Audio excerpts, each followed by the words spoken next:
Welcome to the San Ramon Valley Democratic Club. My name is Brody Hill. I serve as president. Our board member, Cecilia Manalga, is here as our Zoom administrator.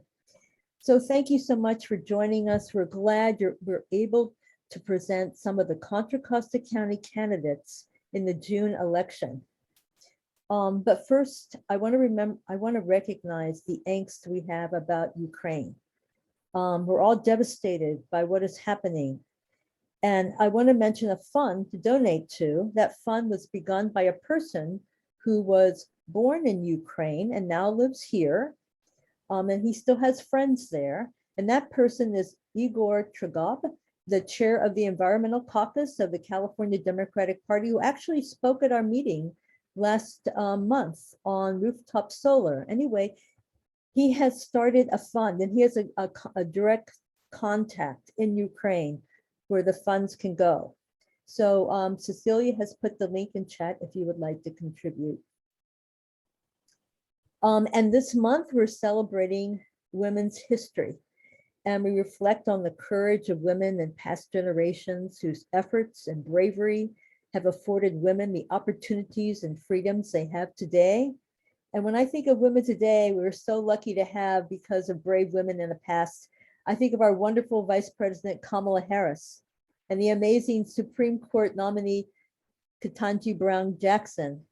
And at the state level, we have our state controller, Betty Yee, our state treasurer, Fiona Ma, and Malia Cohen, Board of Equalization, all who have spoken at our club 3 or 4 years ago. Moreover, at the county level, we have a woman who we all admire and who has done amazing things at the district attorney's office, our district attorney, Dinah Becton. We've worked hard to get her elected. And because this is such an important race, we endorsed her, our club endorsed her last spring and donated $500 to her campaign as soon as it was created. And to help people get to know her, our club has had 2 house parties where people were able to come and speak personally to Dinah and hear her many successes at the DA's office, probably about 12 new programs she started, several funded by grants that she brought in, grants worth $1 million. And a later time, go to her website and watch her video. Cecilia's going to put the link in chat. You can hear a modified version of her talk that we heard at the house parties. It's worth listening to. So, and thank you to our club's vice president, Rick Adler, and our members, Karen and Steve Beck, who opened up their homes to host a house party for Dinah. And this is such an important race. All of you need to walk neighborhoods. The Democratic Party of Contra Costa County will have door hangers printed with endorsed candidates written on them. They are very important to voters who rely on them to know who to vote for. And we need to let people know about Dinah Becton. And another important candidate in the June election, and that candidate is Ben Therriault, who's running for sheriff.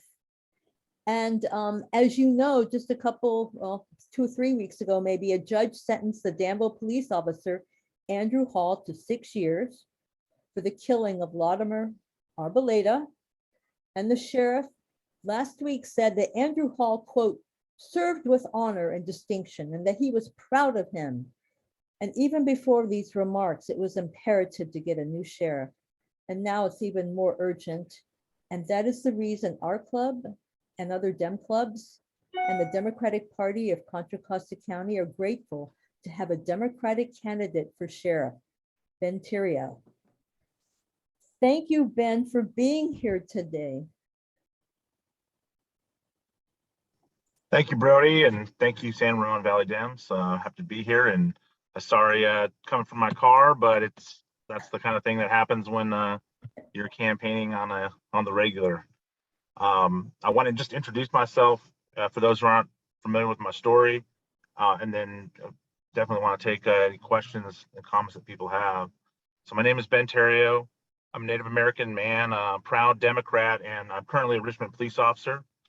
Been a Richmond police officer for over 13 years. I grew up out of state in western Montana on the Flathead Indian Reservation. where as a boy, I learned about facilitating community and communication and engagement to everyone by watching my father, who was our tribal chairman. And it was watching his engagement with our community and my experience as a young man, in fact, with our own tribal police force, that led me to want to be a police officer, because they truly practice community policing. They knew everybody.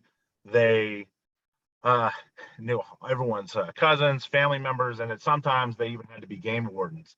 So they're very they're multifaceted law enforcement officers. And from those experiences, as a young man growing up on the Indian reservation, my contact with the tribal police as a boy, that's what led me to want to pursue to be in law enforcement, which is a very honorable profession, and men and women do a very great job every day. And it's been my dedicated life passion. I joined the United States Air Force as a military policeman when I was 17 years old. I served for 6 years, and I am a combat veteran of the Iraq War. After my honorable discharge, I joined the Richmond Police Department, where I became part of an amazing team of officers within a police department that was then run by Chris Magnus. I was hired by Chief Magnus, who's now President Biden's head of Customs and Border Patrol. During that time, RPD became nationally recognized by the Obama administration as the model for 21st century policing, focusing on high quality community policing. I've worked in a variety of specialty assignments, including 2 separate detective assignments, one as a vice detective and then later as a gang detective. I have vast experience in labor relations and law enforcement policy and police procedures. I serve on 3 nonprofit boards that focus on healthy youth lives and ensuring that young people stay away from pathways of incarceration. I'm running for sheriff because, to me, the office is devoid of leadership. We have and need to continue to make smart reforms within law enforcement. That has been accelerated, and the need for that has been accelerated within the past few years. And as sheriff, our elected law enforcement leader, has been absent from these conversations, and this has to change. One of my main points of concern and things that I want to lead on as sheriff has to do with law enforcement and mental and behavioral health. Everyone in this meeting, friends and family, people that we know, myself included, we have some type of connection to it. It crosses all socioeconomic boundaries, no matter what people look like, what their sexuality is, whatever, what have you. Everyone has some type of connection to someone who has an issue in behavior and mental health. I don't believe that we can completely divorce the role of police from all crisis or in behavioral crisis and mental health calls, but I think when people are having a mental health crisis or experiencing being unhoused, police officers need to have a reduced role. And this is especially true when there isn't a criminal issue or a safety matter that the officers can address. I've responded to many mental health calls and suicide interventions as a police officer, and I've benefited from working with programs like CORE Homeless Outreach to refer people experiencing homelessness to housing before police intervention. And I've also seen the benefits of having mental health evaluation teams where officers and clinicians work in tandem on mental health calls. And the Contra Costa County has now rolled out a new response model that I also fully support. It's the county's A3 response. It's called Anyone, Anywhere, Anytime. It's a service that will coordinate with law enforcement to provide the appropriate mental health responses to those in crisis, a crisis response, and bring us being law enforcement only when needed. And the goal of the effort is to fully staff this crisis response to be a 24-hour coordinating with law enforcement dispatch. I think this will vastly improve our current system, which has a lot of gaps. And we need reliable and balanced approaches with clear coordinated roles between law enforcement and crisis response to address these issues. Another issue is that many sheriff deputies within the sheriff's office only work in jails or court security. Many of them are not certified to work outside within the community on patrol, and that's led to major service disruptions or slow response to 911 calls. So there's just not enough deputies on the street.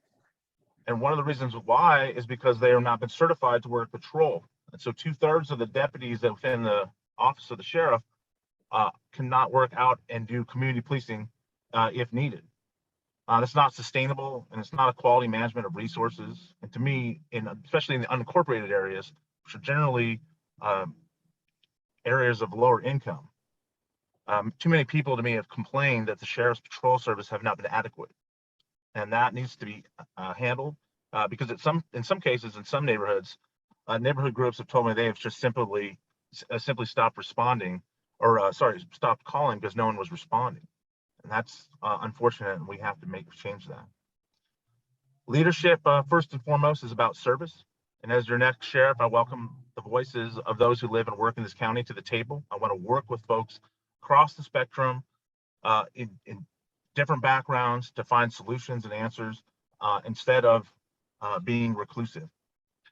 The current sheriff claims to support community policing. However, time and time again, he has made himself, quite frankly, inaccessible to people in the community and even other public officials, and on issues like accountability, diversity in hiring, safety in jails, police services in the unincorporated areas. Like I said, he has not been out front and in the public and trying to talk and work on these issues with stakeholders.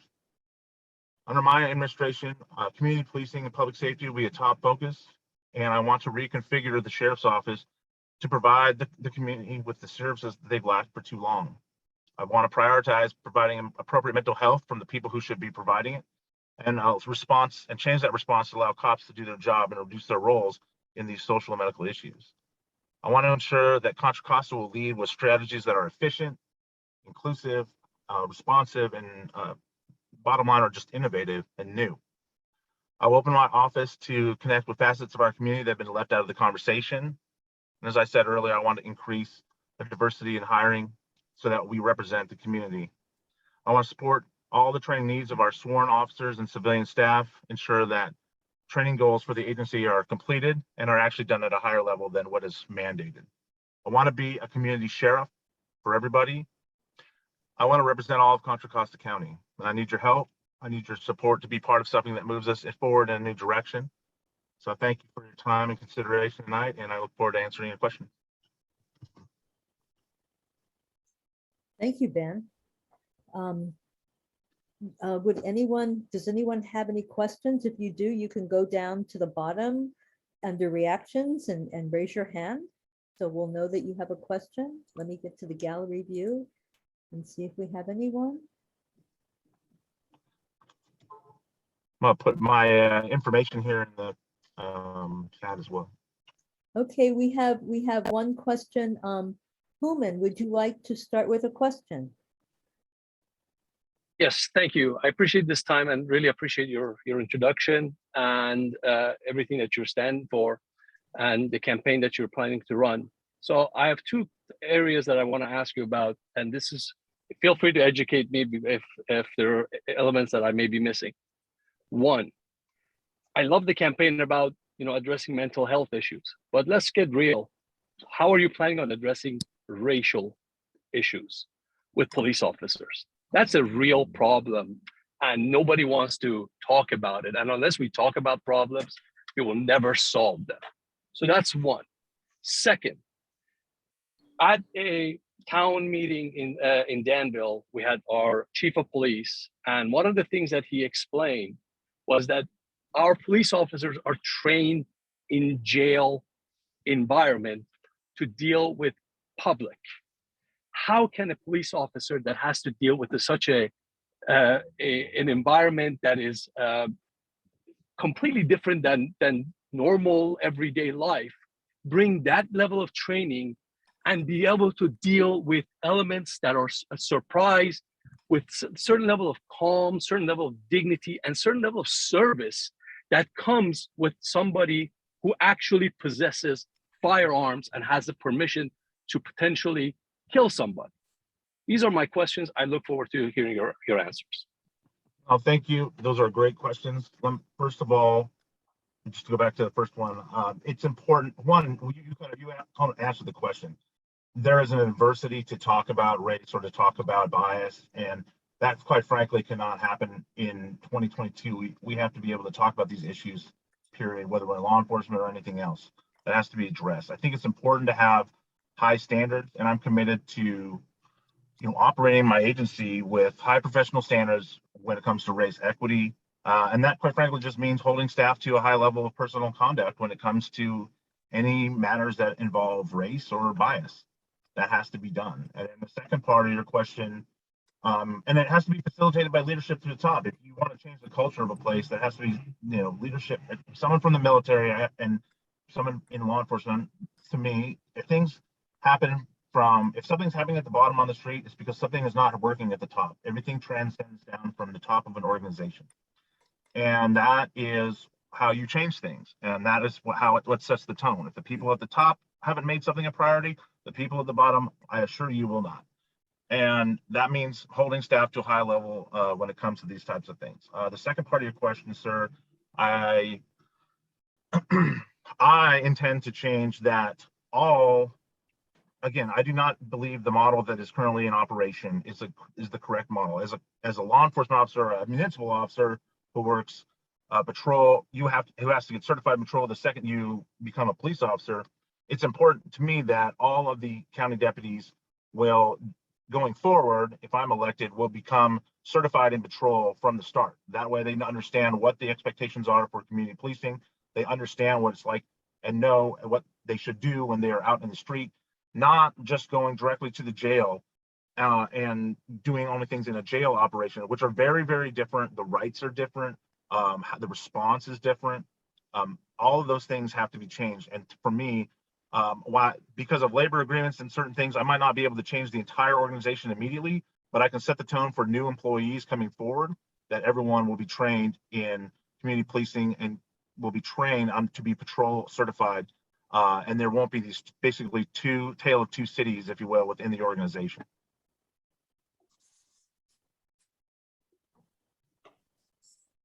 Thank you. Ellen Nelson?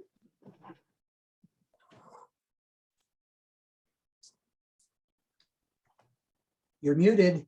Let me unmute myself, right? I forgot about that.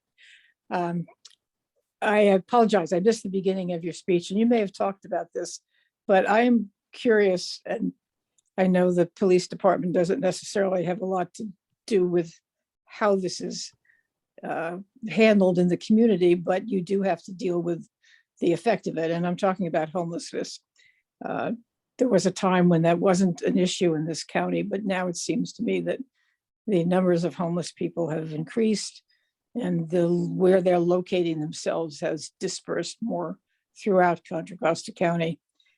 I know that this is something that you obviously need to work with the city governments and the community as well as the county, but I would be interested in anything you would like to talk about related to homelessness and how the police have a role in helping us to deal with that situation. Oh, thank you. We have an integral part to play. I do not believe, though, we need to be the first part of the role. And that is where we need to start to work with other intergovernmental partners to make that happen. There's some issues that are around substance abuse and homelessness and mental health that are all interconnected, right? And so we have to find ways, I think, that are outside of the jail system, the revolving door, if you will. And I think there's going to be some tough choices as a society that we have to make to dedicate some resources to things like the governor has talked about, like care courts that will actually, and things that provide transitional housing.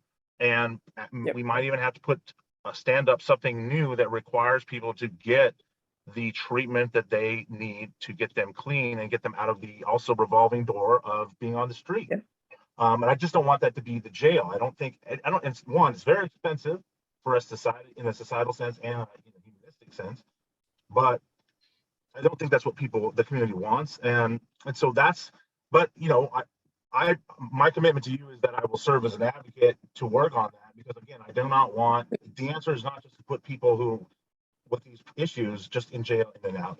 That's what I don't want. Thank you. Couldn't agree more. Thank you, Ben. I don't know if I could pronounce your first name. Yehudit Lieberman. How do you pronounce your first name? Yehudit. Oh, Yehudit. Okay. Yeah. Thank you. Thank you. I am a member of the Contra Costa County Budget Justice Coalition, and we just had a meeting this morning kind of looking at different issues with the budget, and because our position is that we want money to go to services that actually help people, and the sheriff's budget has been an object of conversation for some time. And I just learned something very new and very interesting, which was that you just said that it sounded like over half of the deputies are not certified to be on patrol, which just floors me, because the situation right now is that there's 49 vacancies and the sheriff is asking for more money for additional deputies. And there have been, and the Board of Supervisors are saying, we do need more patrols, like especially in the outlying districts. And so we need to give the sheriff more money so that we can have those patrols. And yet what you're saying is that there's I would not say that they're dead weight, but that there's a lot of people on staff who can't do that, who can't control, who can't deal on the street with the mental health crises. So I mean, I'm going to let the budget justice people know about that if they don't already know about it, because it kind of changes my thought of what it is that we need to be talking with our supervisors about. So what does it take to certify a deputy, and why is this not happening? So yeah, let me go into and be a little more explanative. So there are minimums there. This is something that's come up. There are minimum staffing requirements in the jails and the courts that have to be provided from lawsuits and for safety. So there is that. But my problem is that you could have, if you have overages or if you have people who could to work overtime for all these vacancies that we're having, those people can't necessarily fill those because they're not certified. Now, in a law enforcement agency like Richmond, it takes 4 to 5 months of field training to be certified to work on street. What it is in the sheriff's office is at that level. I don't think so. But I wouldn't want people to work on the street without a good solid level of training. But I want to change the culture so that is just as important as working in the jail, just as important as working in the courts. And then to address the lack of deputies, it's very important that we go and have a robust hiring program that actually goes outside. And I'm an ex-military veteran, but that doesn't necessarily mean everyone needs to be an ex-military veteran. We need to go look in other places, other parts of the country. We need to be expansive and look beyond, not be myopic in our pursuit to try to get people into law enforcement, because that diversity, the background diversity that people have and diversity of thought, that they bring that to the table and their experiences that will be different than mine, the next person, etc. And that's important because it really helps out in having people relate to other people and also various communities, including people with language skills. That's another thing that's very important that a lot of people don't talk about. Not having people who have a level of language proficiency really hurts us out in the street in legitimacy and building relationships with people in the community. Okay, so it sounds like you're just quick follow up. It sounds like you want to have you want a much more diverse staff, and you want more of the deputies to have the certification to work on the street, so that at least there'd be a more efficient allocation than there is now of that money. Absolutely. All right, thank you. Thank you, Ben. Sean, would you like to ask a question? Yeah. My question is, given the goals you've outlined in the beginning of your talk, is the current budget adequate to meet those goals? And if not, how much more funding will you need in order to achieve those goals? I've committed to not to work within the budget with what I have right now, or what I would have if elected, and not to pursue additional monies through Measure X, etc. And so that's still my commitment. I believe that's where the community is at, and I think that's important to work within the constructs of what we have. I will pursue other grants, federal money, etc., which there are a lot of, and I think we need to go after. That's my intent and goal, especially if it can help shift the balance on how we respond to mental health and behavioral health crisis. Because that's very important to me. And if obviously if those needs change, then you have to come back to the community and you have to make the ask, and but I think you have to get buy-in. And right now, I don't think the sheriff has that. And I think we need to be able to work within the structure of what we have. Got it. Thank you very much. Thank you. Thank you, Ben. Veronica. Hey, no, thank you for your time today. So we've talked about how you would try to increase the diversity in screening upon hiring, and I'm particularly interested in how you would perhaps remove officers, or how you'd go about that once an officer, like with the example of Andrew Hall, has kind of proved himself to be kind of unworthy of the badge. The internal investigations of under Sheriff Livingston had cleared Hall. So I'm curious, what changes would you make to internal investigations, or even the structure of investigations within the county, to make sure something like this doesn't happen again? I think there are certain types of investigations that I would like to see done by either a third party or an outside eye.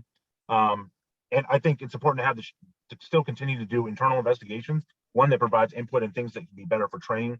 It's not like you don't want to know that information, because it is important. But I think there are some issues, some of the things, like I'll just cite one from the media, was some deputies that were out at a range where somehow a civilian person got a hold of gun parts, things like that. But they're also a member of the sheriff's posse. That's something that's way too close to the top. There's an issue there. That's something that I would have insisted upon being sent to an outside investigative firm. There are firms and law firms that do this type of work.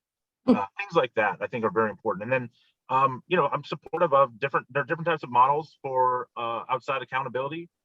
It's all in how it's done. As long as it has something that has some type of legitimacy and that's a fair process, then I'm for that. But it's very much in how it's done. Thank you. The next question is, Bill, are you next? Yeah. Okay. Veronica asked part of my question, but I'll add a little more. We know that there are going to be a few bad apples no matter what, and in the police department or in the sheriff's department, they really stand out. Is there any way, or do you have any thoughts about how you find some of the bad apples before they become headlines?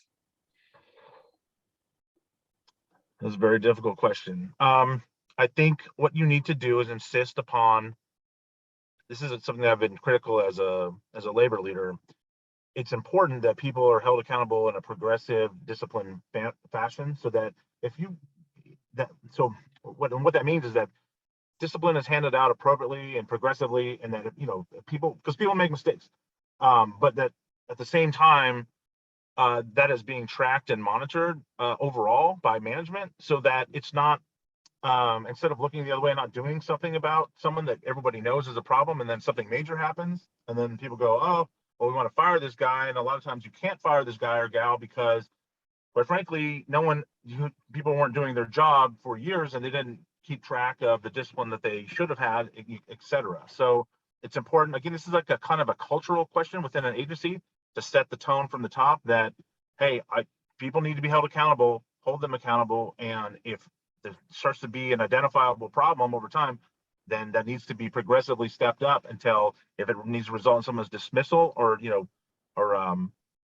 substantial time off, which means loss of pay, then so be it. But that kind of a thing is a cultural tone setting thing that happens at the top. Without trying to digress into different hypotheticals, but that's the overarching thing that needs to happen. Okay. Because you're right, there are bad people in every profession, and law enforcement's no exception. I've personally been on units where we had to surveil corrupt law enforcement officers. It's unfortunate, but no one likes a bad cop more than a good cop. I promise you that. Thank you.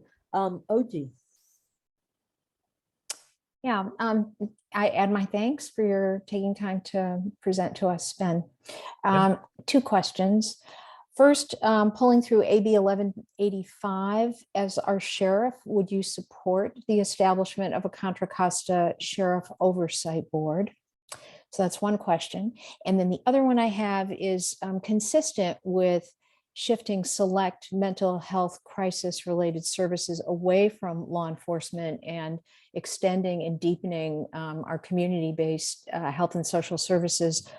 As our sheriff, would you help lead the exploration of resource reallocation away from county law enforcement to help support the establishment of more ample community-based health and social services? The first part, do I support 1185 and the ability for local localities to set their own fate and determine that. And I would work, if that's what the county supervisors wanted to do, I would work obviously hand in hand towards those efforts. I think it's important that, again, I think it was Ms. Benjamin, I think was kind of asking along these questions along these lines. I think it's important, again, it's important to have that, and I think that there's value to it. It's very much in how it's done, and make sure that there's legitimacy. It's not some, it's not a kangaroo court, so to speak, and that everyone believes that it's a fair process and has people with high degrees of training and expectations, so that people can feel like they got a fair shake, no matter from what angle they're coming from. So I have no issue with that. The second part of your question, I think, has to do with sounds like defunding or reallocation. Is that where you were going with it? Sure. If there are services that law enforcement has been providing, and what I hear in some of your remarks is that you acknowledge it doesn't make sense to have law enforcement attempt to provide those services. That's not their wheelhouse. That's not Right. their skill set. So we really need appropriately trained mental health care professionals to provide some of those services if that requires a reallocation of funding.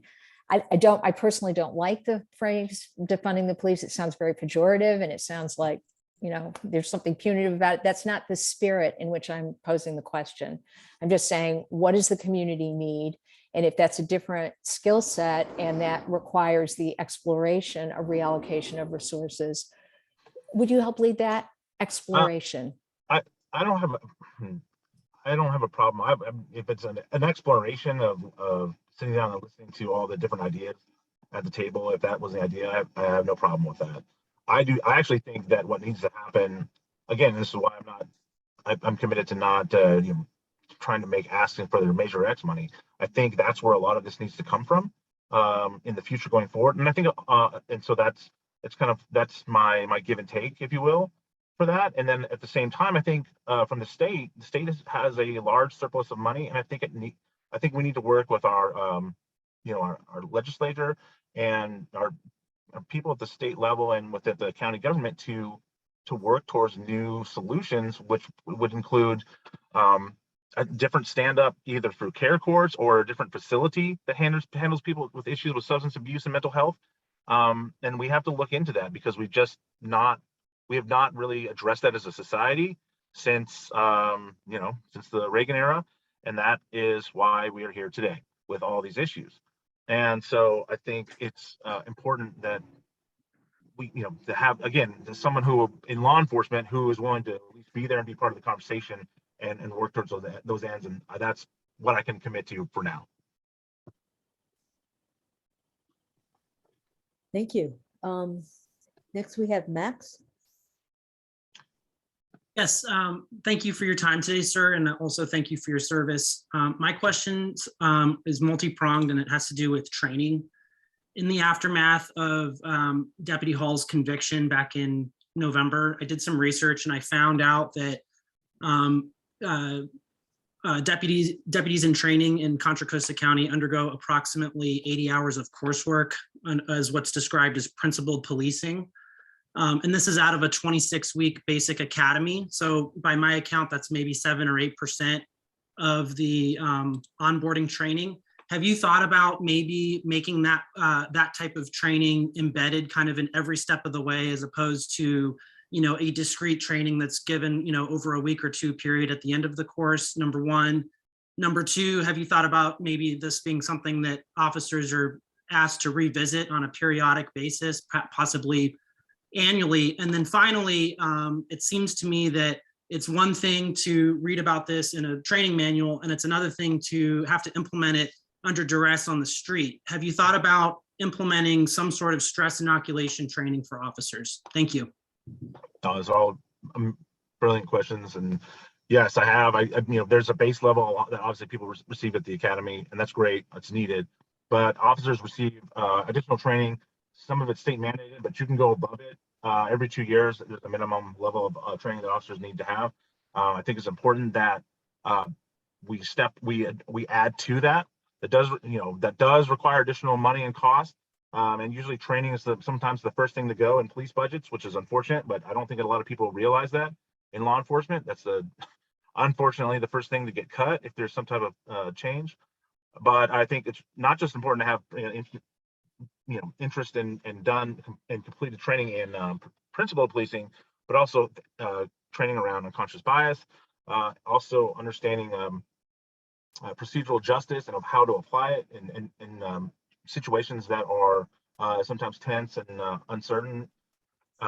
That's a really important step. And again, it kind of goes back to what I said earlier about ensuring that all the deputies are trained to work out on the street, so everyone has that understanding and mindset that at any time they could be, they might need it on the street, and it's not just a pure rotation of going and sitting in the jail for 20 years.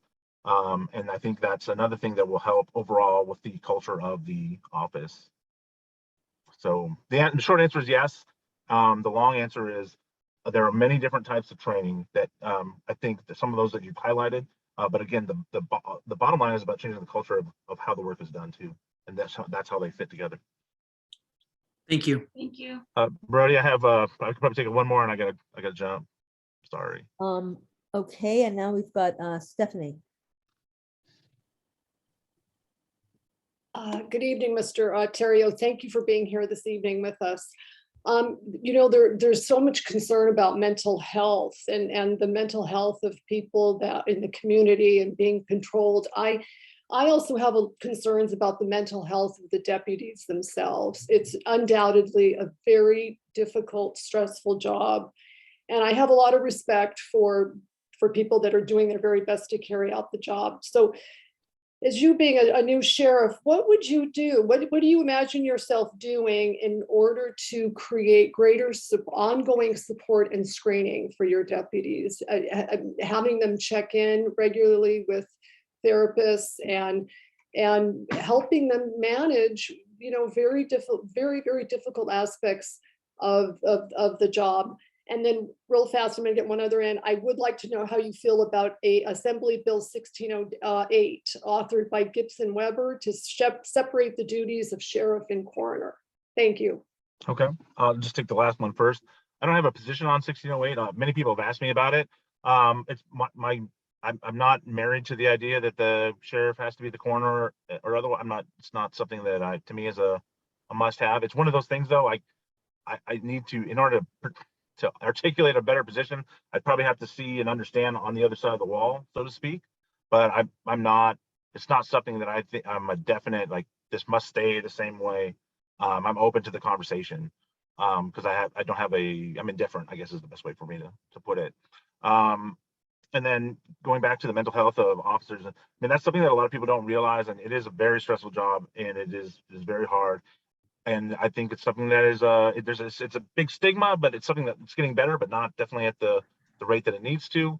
And it's important to offer additional services to all employees, civilian or sworn, for stress, because quite frankly, that's a part of everyday life in this job.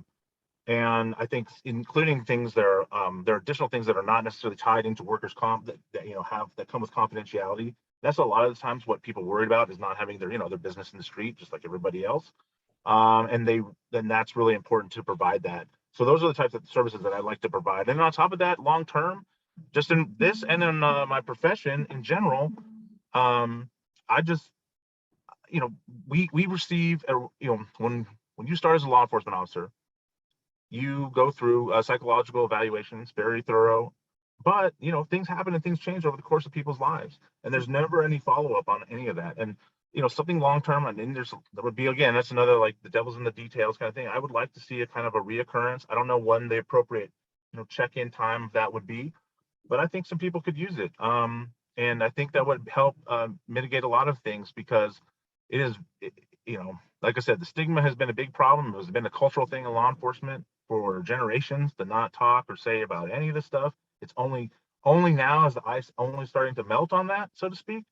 So I would like to see some type of a reoccurrent, updated evaluation. But I think that's something that needs to happen across the profession, not just at the sheriff's office. So that's my thoughts on that. And that's something I want to work towards, but it's kind of hard to just come off right off the jump and push that out. But long term, that's something I'd like to see in this profession. I think would be good for the people who do the job, because this job changes you. There's nothing, anyone who says differently is lying.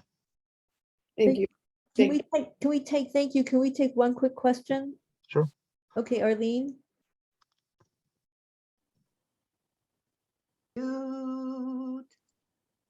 Oops, there I am. Can you hear me? I can, Miss Yes. Reed. Okay. First of all, thank you so much for coming. I have been very, very frustrated for many years with our present sheriff, so much so I would have voted for anyone to replace them. But I am very happy to hear you and your policies. I'm impressed. And you could put it in the chat or someone could send it, but how can we help you win this election? No, thank you. I will put my stuff back here in the chat. You can sign up on my website for volunteer opportunities. You can assist the Democratic Party. Fingers crossed I get the nomination or endorsement tonight by the party, hopefully. So if any ways you can help out through that, or we have our own direct campaign volunteer stuff that we are doing. And you can sign up through there, or you can spread the word on social media. Tell your friends and family. I really think that the word of mouth is worth, 500 signs, quite frankly. Word of mouth means everything. Yeah, the sheriff has a lot of money. Obviously, I'm not gonna say I won't take any donations, no matter how small. Obviously, I will. But at the end of the day, it's not about that. I really think that the sheriff is out of touch, has been out of touch for some time, and it is time to make a change. And I think it's just a matter of bringing that message to people. Most of the people, unfortunately, that I talk to, Ms. Reed, do not know who the sheriff is or do not know what the sheriff does. And that is unfortunate as a law enforcement person. And then in a position that's a law enforcement leadership position, that's extremely frustrating. And I want to change that, and I need your help. So any way you can, I will definitely appreciate it. And again, I will say this too. If I'm not doing something that I'm supposed to do, and I'm again, all public officials, everybody who runs for office, they're accountable to the people and to the voters. And you should hold their feet to the fire and always hold them accountable no matter what. Well, Ben, you're right that we need a change, and I think you have the intelligence and the focus to make that change. And we're so glad to have you tonight. And I know that I will, and probably a lot of our members are going to get behind your campaign and maybe even walk door to door. So thank you so much for your time tonight. Thank you. I appreciate it all. Y'all have a good night. Yes. I'm sorry to have to jump. Bye-bye. Bye-bye. Bye. Thank you.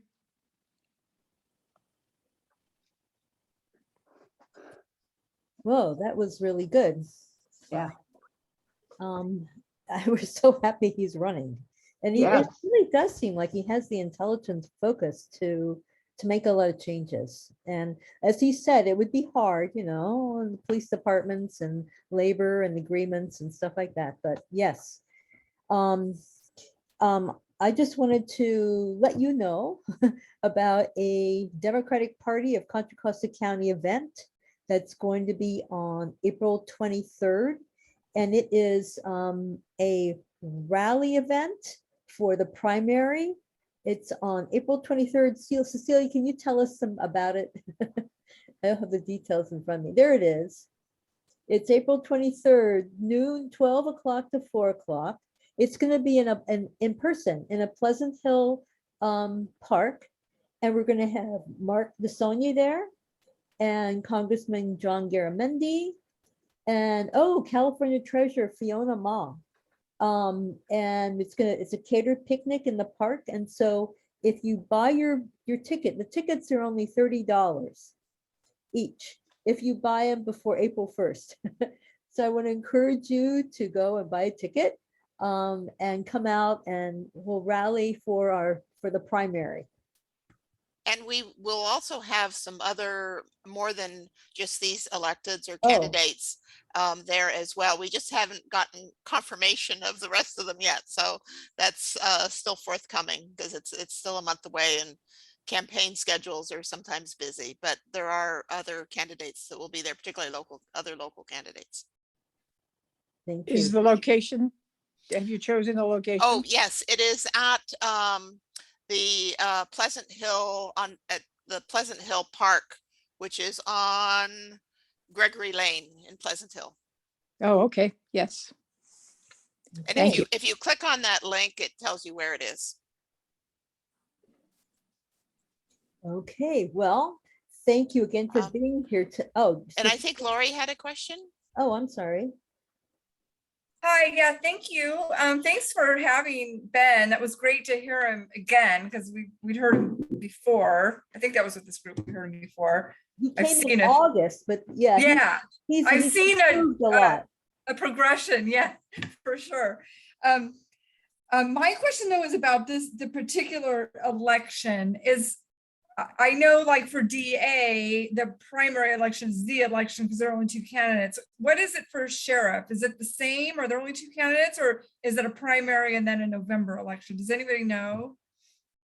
I don't know offhand, but I think that it's a county election, and hopefully, I mean, I think if there's only two candidates, they expect one of them to get over 50%. So it's the June. There are two candidates and there's a June election. So Yes. that should be the election. Yes. Okay, thank you. Okay. Whoops. Sorry. So tonight, we're also glad to be able to have the candidates for county clerk recorder. And it's difficult to mark your ballot when you have no idea what the elected office does, and you don't have any idea who the candidates are. And there are 4 candidates running for county clerk recorder. 3 are here tonight. The 4th candidate is Nicholas Spinner, and he was unable to attend. He had another meeting to speak at. He works at the clerk's office in the technical side, and he's very knowledgeable about technical issues. And the 3 candidates here tonight are Kristin Connelly, a longtime CEO and president of the East Bay Leadership Council, which is a group of large corporations, small businesses, and nonprofits. Vicki Gordon, who's on our county's community college board, having previously been a school board member for many years at Martinez School District. And the 3rd candidate is Devon Murphy. He's the mayor pro tem of Pinole. That's a city in northern Contra Costa near Hercules and El Sobrante. He's a small business owner and civic technologist. And first, I'm going to have Bill Goza, one of our board members who has been a computer consultant, but he's going to be moderating this. But first, here's the format of what we're going to do. First, we're going to have each candidate speak for 2 minutes to tell us about themselves. And then we have 3 questions that we're going to ask each candidate. And then we will open it up for discussion from the audience, questions from the audience. So I guess I'm going to be a timekeeper. I better get my timekeeper thing out. And one of our board members, Bill Goza, will assist in being our moderator to ask the questions. In the past, Bill was a computer consultant. He's been assistant vice president of data processing and a savings and loan. Thank you, Bill, for being here tonight. You bet. Okay, we ready to Brody? Yeah, so you can call on the first candidate to speak. Oh, wait, no, let me get my alarm. Yes, timer.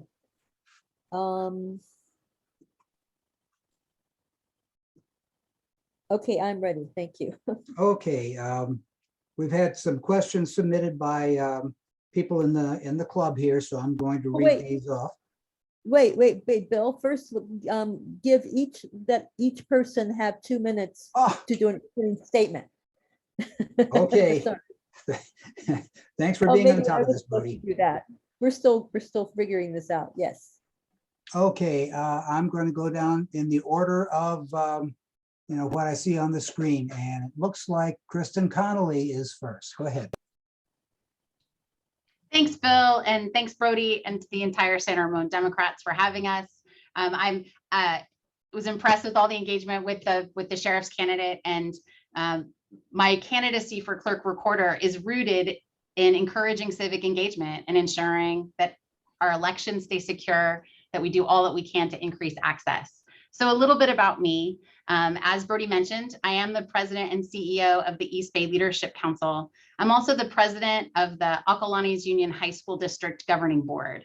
I ran for that office unopposed in 2018 for a 2-year term, and then was reelected in the pandemic and got more than 37,000 votes from voters across our district, which represents the high schools in 4 towns. I grew up in Martinez and definitely know that being born just after Congressman George Miller was sworn into office, and growing up in his hometown certainly influenced my interest. I talked about this on my questionnaire with the Democratic Party, my interest in politics and my interest in civic engagement. The first time I testified on a bill for a mock election in California for all public school students was when I was just 16 on behalf of the California Association of Student Councils, and been really interested in voting rights and expanding access ever since. I have a career in nonprofit advocacy, but also I am an attorney. I attended the Fordham Law School, and I'm proud to have been a Stein Scholar in Public Interest Law and Ethics, and was elected the president of that group.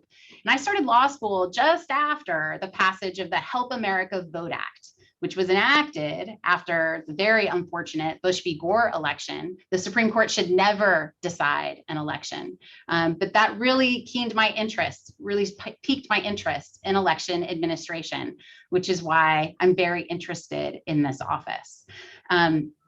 So my career includes stints in Los Angeles, Washington, and New York City, but my husband and I made the decision to raise our kids back here in Contra Costa, where we've been for the last 11 years. That's time. Great. I look forward to the conversation. Maybe 2 minutes is not long enough. Okay. And next, Devin has a chance. Good evening. I'm so happy to be here today. Thank you so much for having me, San Ramon Valley Democratic Club. My name is Devon T Murphy, and I am the mayor pro tem for the city of Pinole. I'm also a small business owner, but I'm a civic technologist at heart. I've done work at Movement Labs, which is a peer-to-peer texting firm. So I've helped government agencies as well as small businesses and nonprofits with texting for outreach, namely for civic engagement. This is not new. I have come to you all before working for candidates across the county. I've also done work across California, but a little bit more about me. I was born and raised in San Francisco. My father and my mother moved here in 1996 when I was only 3 years old in Pinole. And so now I have decided to set my roots back here in this community. My mother was a social worker. She was a union worker. My mom taught me what it was like to go around helping those who were not able to help themselves. And she also taught me the value of hard work, but also she taught me the value of justice. I continued on that fight as I was a high school student, and at 16, I started to do voter registration drives before I could even vote. I ended up graduating high school and going to UCLA, where I became student body president. I always have to say that because with 29,000 undergraduate students, the UCLA environment was actually larger than the city I represent now in Pinole. So it's always fun to just tell folks about that experience. As a student organizer, I worked with labor unions, I worked with faculty, staff, students, to continue that work, to run effective voter registration campaigns and community outreach drives. And of course, after graduating, like I mentioned, I came right back here to Pinole because I knew how important it was to come back to my community and focus on so many of the issues that many of us on this call think are important, from environmental justice to criminal justice reform to economic equity. I've served as an appointee to the West Contra Costa Unified School District Citizens Bond Oversight Committee, where I was responsible for overseeing $1.6 billion in school funding. And of course, now I serve as the first LGBTQ, the first African-American and the youngest mayor pro tem in the city of Pinole's 116-year history. But that's not it. I've been doing work around, again, reaching nonprofits and helping strategic communication skills for several organizations and candidates that you all have supported in the past. And I will continue to focus on civic engagement as your next clerk recorder. Okay, sorry, that was time. No worries. Thank you. Maybe And now, there Vicki? might be time later. Okay. Hi, everyone. Thank you for having us. I am Vicki Gordon, and I've always had a passion to serve, whether it's teaching in the classroom, volunteering in the community, or working hard to make sure that I'm protecting your vote. I was asked, encouraged by Steve Weir, the gold standard for the clerk recorder office, to look into the role. And when I did look into the job, it was a perfect fit for me. So my little bit about my career path and experience that have prepared me for this job. I have a BS in business administration with an emphasis in human resources and a teaching credential. Teaching and outreach, education and outreach is going to be a huge piece of the job, and already is for our current county clerk recorder, Debbie Cooper. It is also a key to the success of my top priorities, as is the administration side of the clerk recorder.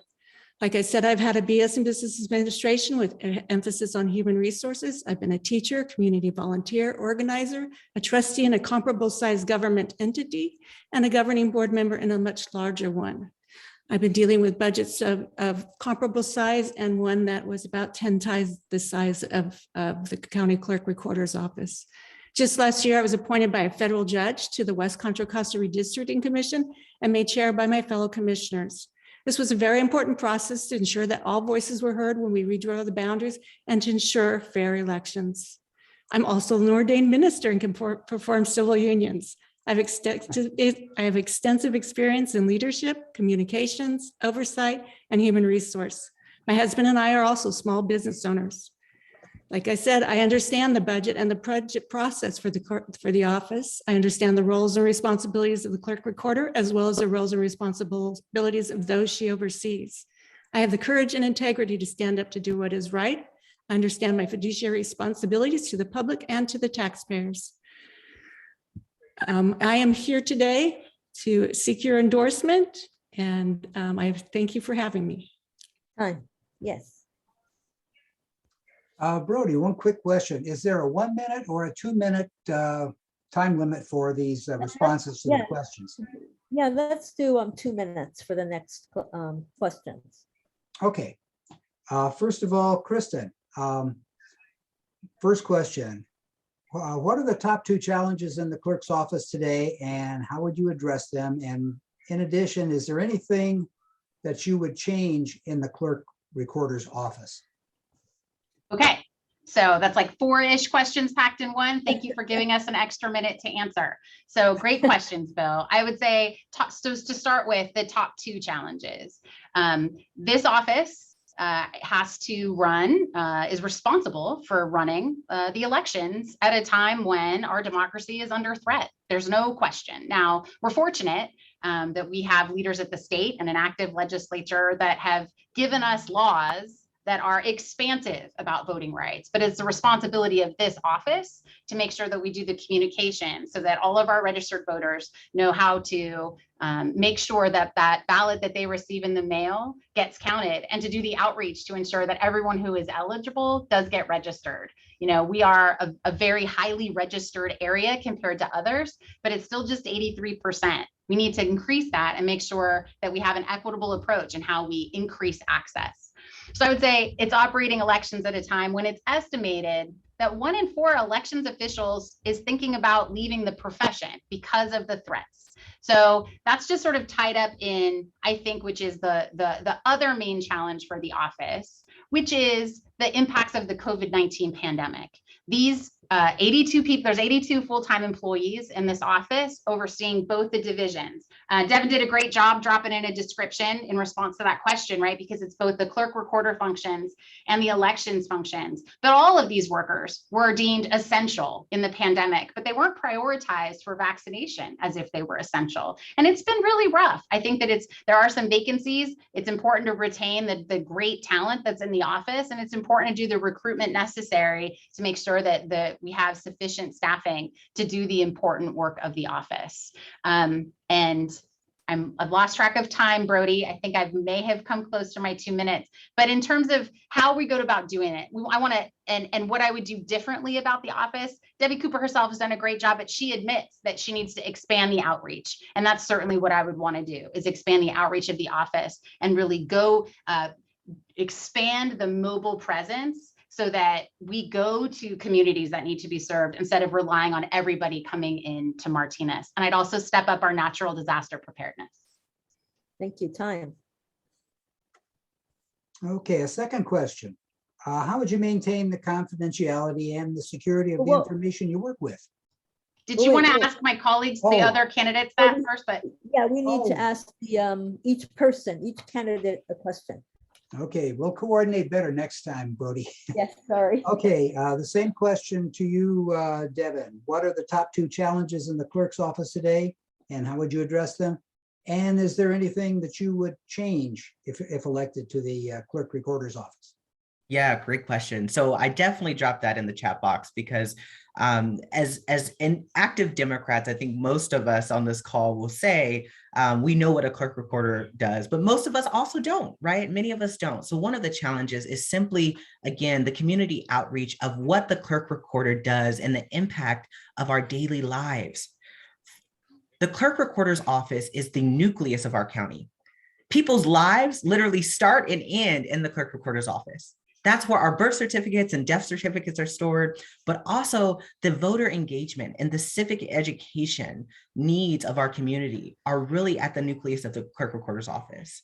My focus is really around transformative civic education, because I know, as someone who has been involved in voter outreach and voter registration since I've been 16 years old, I know the importance of how to touch new communities and hard to reach communities that have not had the access to understanding the role of the clerk recorder or its office functions.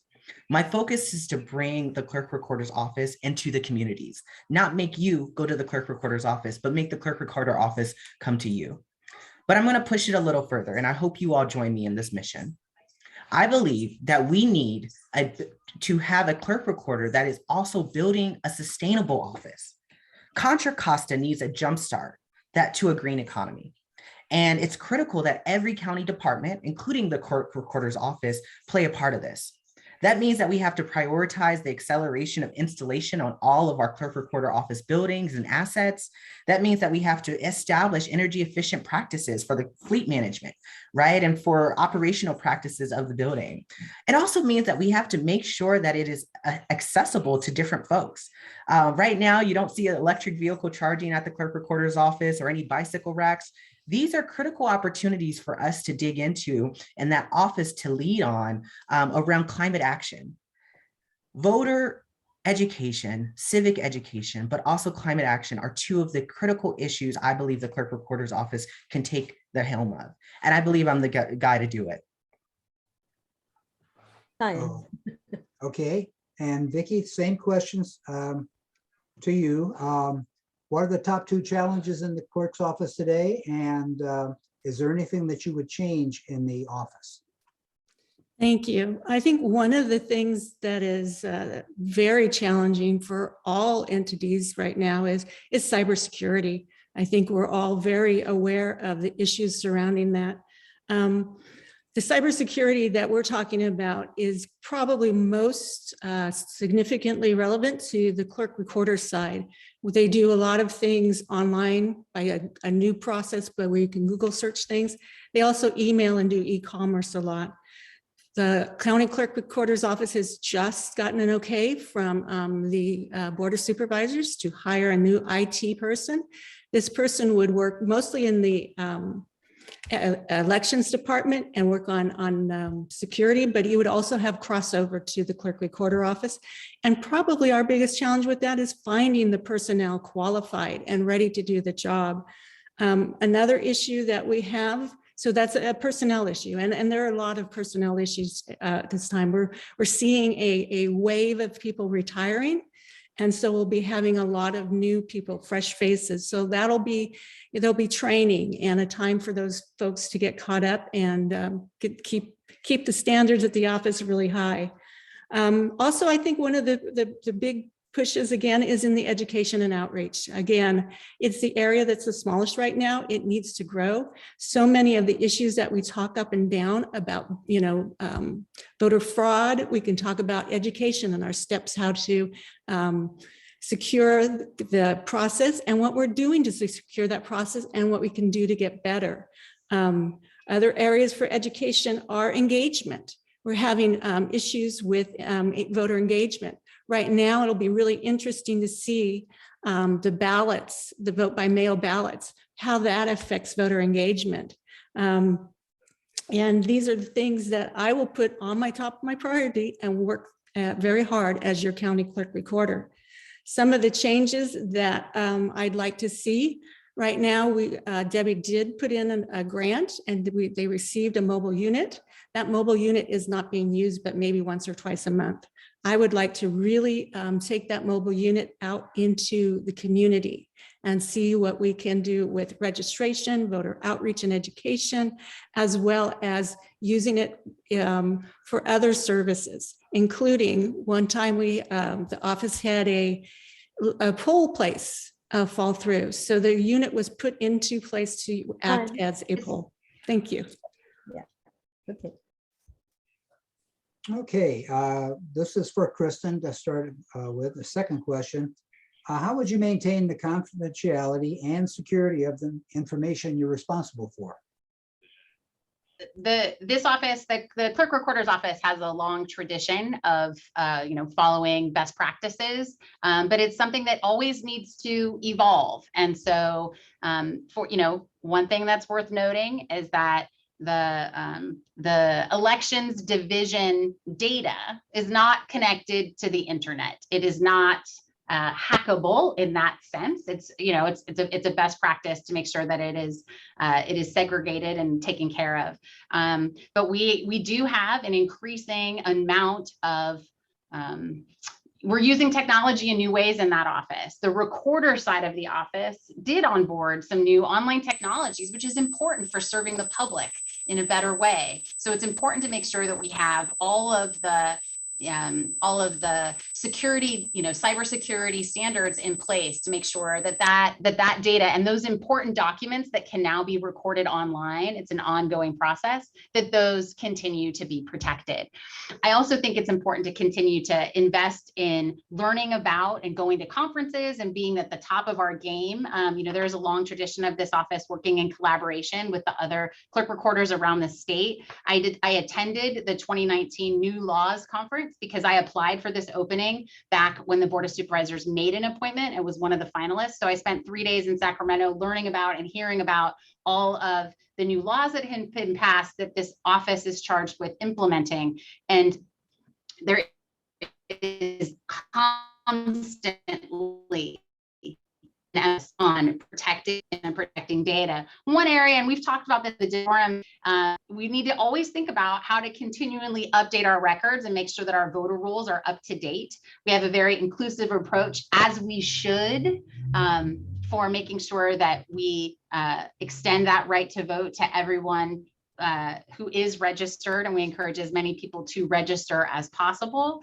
But it's important that we stay up to date, and when we can cross-reference across agencies, both within Contra Costa and beyond, in California and beyond, that we are keeping our voter rolls up to date. So it takes diligence, attention to detail, and systems put in place. And my experiences as a manager and a leader have me well positioned to do that important work.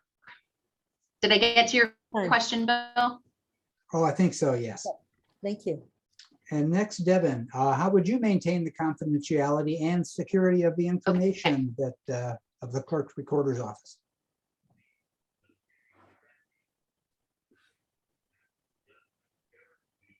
Devin? Devin disappeared from my screen. It looked like we lost him for a moment. Hopefully he will join back on. Well, in the meantime, Vicki, can you answer the question? How would you maintain the confidentiality and security of the information in the office? Thank you for that question. Part of the budget for the County Clerk Recorder Office is dedicated to this specific task. And so what we do need, again, is personnel to carry out the task. A lot of the information that's on there, including your Social Security, needs to be redacted. So this will be an ongoing project and an ongoing priority for me. I think that we also will be moving from what I've heard from Debbie, that the email will be moving to a .gov email. And that adds an extra layer of security and firewalls that will allow that information to stay safe and secure. I will use my administrative skills to oversee and make sure the task is done in a timely manner. I hope to also look at other ways to secure things. We do have the office is very secure as far as entrance. Everybody has a card key where you have to scan it to get into certain areas of the building, and certain areas of the building are restricted. We don't allow just anyone in there. It'll be interesting to also see, as far as security is concerned, we're moving from changing from scanning our ballots at the polls to putting those ballots into a secure box and then transporting those back to our office for Central County. That way they'll be treated the exact same way every other ballot is treated, and tabulated and canvassing will happen at the central office. So those are the areas that I hope to improve security. Other things that are concerning are the fact of our PSPS situations, but there is a backup generator right now, and depending on its use, can go for 3 to 5 days. So I would be also looking at other areas for increasing that, possibly solar panels. Not only will it meet my goal of looking at greener business practices, but it would also help in case of a shutdown or PSPS incident. Thank you. Okay, Devin, you're back. Yes, hi, William. I'm sorry about that. Okay, no problem. Ask you this question now. How would you maintain the confidentiality and security of the information that the office is responsible for? Yeah. So that's a really important question. This has been an issue for me, especially as a younger voter, all of my life. With the rise of social media and the impact of misinformation, voter insecurity happens even before someone votes. And many folks who I worked with, many of the communities I come from, we always say one of the best ways to protect the right to vote, voter security, one of the biggest ways of voter security is by teaching people the resources and tools they need to protect their vote. So first and foremost, my practice as clerk recorder is going to be prioritizing listening sessions, ensuring that I go across this county and hear out residents like yourselves and understanding the issues around what you all are dealing with voter security. I can't tell you how many people when I first ran and announced, they said, well, why are you running for clerk recorder? You know, once they knew what it was, I don't think there's voter suppression here. Well, Will and San Ramon Valley Democrats, there absolutely is voter insecurity. And there's a way for us to monitor that. And one of the ways is by simply committing to best practices and modernized technology. That includes working with the California County Clerks and Election Officials Administration, but that also includes managing best practices across this United States that we can find and partner up to ensure we protect our votes, and specifically the data around voter data. Second to that, I think our focus and my focus will be on ensuring that I build a task force and come together and bring different stakeholders, partners together to ensure that folks are having their voices heard, not just at the beginning of my term, throughout the duration. There's an important model in community engagement, and it's what I've been doing my entire life, as I mentioned. My focus is any policy that chips away at the right to vote, including those that deny security of our voter information is an attack on all of us. So my commitment is, again, to build on those best practices and that modernized technology, but also to bring together the stakeholders necessary to ensure that we do protect our right to vote and also the data security that's centered. Okay, thank you. Thank you, Devin. And the final question, we'll go with Kristin again. This is two questions closely related. When you take office after the June primary, what would be your highest priority in preparing and conducting the general election? And will you be attending the logic and accuracy testing of the Dominion equipment tomorrow? I'll take the second question first, which is a yes. So, and if anyone's interested, that's taking place at 10 o'clock tomorrow at the clerk recorder's office. It's open to the public. Just go to the election side of follow the signs for the elections department. So a couple of things. We have great candidates. There's 4 of us in this race, and if I would love to win outright in June, but even if one person does, if I get elected in June, I don't assume office until January of 23. And so Debbie Cooper remains the clerk recorder through this important midterm election. In terms of priorities, in terms of the first 90 days, and of course, if we have to go to the general election, then, and if there's a runoff, then again, whoever wins in November would take office in January. But as Dr. Shirley Weber, California's Secretary of State, points out, there are elections happening all of the time in California. And the clerk's office right now is doing an election, a special election for the 11th Assembly District, that you have to be ready for everything that comes down the road. And so I will be developing a 90-day plan for starting off in January of 2023 in terms of what priorities we need to hit in terms of what was learned by the office, how the office performed in the midterm election, and what that looks like for preparing for the 2024, the very, very important 2024 presidential election.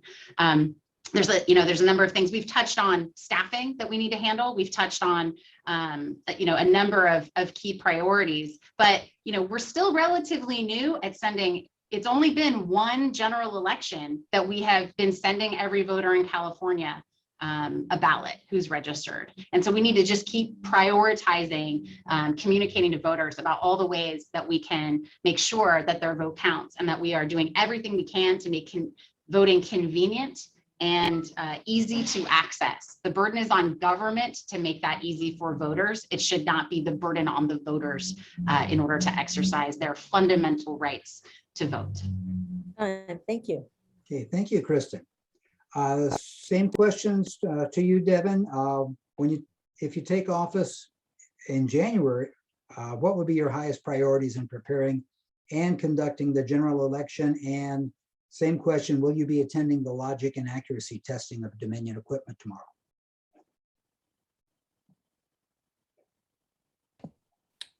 So yes, I will, excuse me. Yes, I will be attending tomorrow. And I look forward to January 2nd, 2023, and serving as your next clerk recorder. My first few months are going to be around ensuring that, number one, I learn the office as much as possible, but number two, I learn with you, the public. We have 1.1 million residents across this county. There are not enough people that are voting.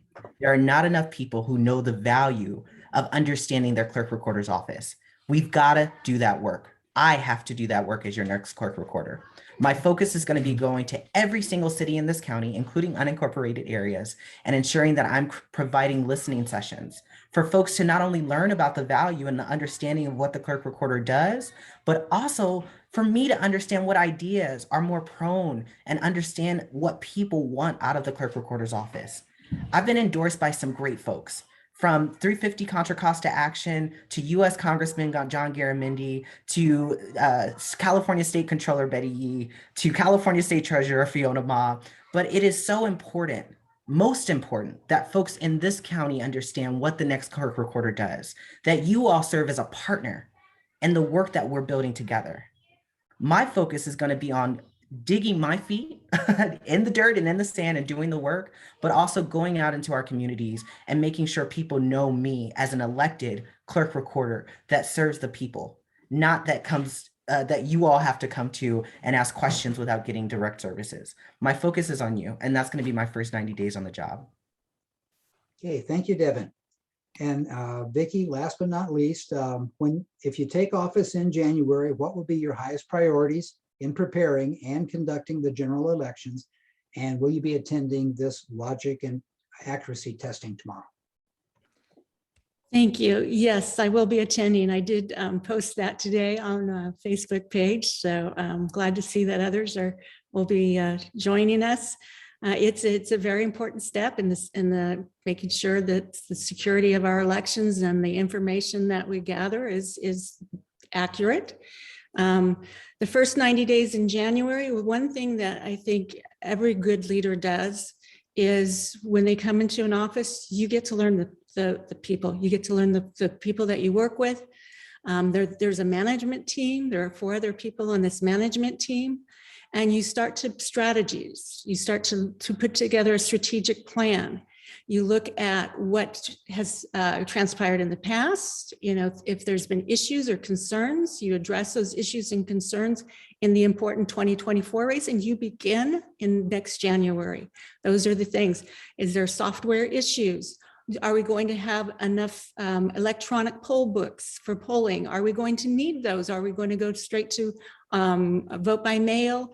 And is everybody going to want to do vote by mail? So those are, you just have to start asking all of the right questions and then start planning and creative problem solving. Like I said earlier, in one of the elections, a polling place fell through. So quickly the office got together with the mobile unit and put it in place and used it as a polling booth. So those are the kinds of things, backup plans to our plans, emergency ideas, making sure that we are prepared and the integrity of our elections is impeccable. And that's part of the debunking. That is part of the education piece, getting out there and then educating everybody of look at these steps, look at every step that we carefully take. And these are the things we're doing to ensure that your votes are heard, that your votes matter, and that your votes are being counted. Thank you. Okay. Thank you. Thank you, Vicki. And I have one thing to say before I turn it over back to Brody, and is that this has been very educational for me, and I'm really glad that we've had this this session. Yeah, great. You know, another question came in, and I thought it was sort of interesting. And why don't we start with Vicki first and go backwards so that, you know, Kristin's not the first one, but who and what are your sources of information about the risk of hacking that can be done on electronic voting systems, and what safeguards to take? What a great question. This security level was discussed at a town hall meeting in Marc de Saulnier, and the information that they gave us was very limited. The reason it's limited is because it's a security risk. They work with the Homeland Security, which means they work with the FBI. They work with other important organizations, including other state, what's the word I'm trying to look for? Other state, county clerks groups. We get together, we share best practices. And so that is an area, it's a great question, but we're not going to be able to tell you very much, or we'll have to, we won't be allowed to work there. But I think that security is number one. I think hiring the right people is crucial, paramount. And I think that we as government entities are going to find that we're going to probably need more and more people to do security, and we're going to reach out with governments entities that are also using these kinds of security precautions and help us all so that we're all secure. It's very crucial. Thank you. Yeah. Okay, so Devin, who or what are your sources of information about the risks that can happen of the hacking that can happen in electronic voting systems, and what safeguards do you take? Absolutely, and great question. So a couple things to that question. First and foremost, I want to say that the threat to voting is not just hacking, right? It is misinformation. And so what we know and what we've experienced before, particularly those of us who are very prone, right, to misinformation as African-American and voters of color, but also as senior voters, right? We are oftentimes intentionally targeted for misinformation and certainly for hacking, right, of our computers and our technology systems. I'm very proud to be endorsed by folks like Jonathan Stein, who's the executive director of California Common Cause. My work has been, like I mentioned before, around ensuring that everyone has access to voting and engaging in the process. In 2018, I was appointed as a Technology and Democracy Fellow by the Harvard Ash Center for Democratic Governance and Innovation. I know that's a long name. It's the Harvard Ash Center for Democratic Governance and Innovation. There, I explore technology's roles in advancing democratic institutions. But I also learned a lot, and I built an entire community off of this work, off of the work around protecting the right to vote, intervening when our votes are being attacked or hacked, or intervening when information technology is not up to par. My focus in my community is how I've gotten the information I've gotten, and I will continue to solicit more feedback as I'm your next clerk recorder. Thank you. Time. Okay, Kristin, let me read this again. What are your sources of information about the risk of the hacking that occurs in electronic voting systems, and what safeguards to take?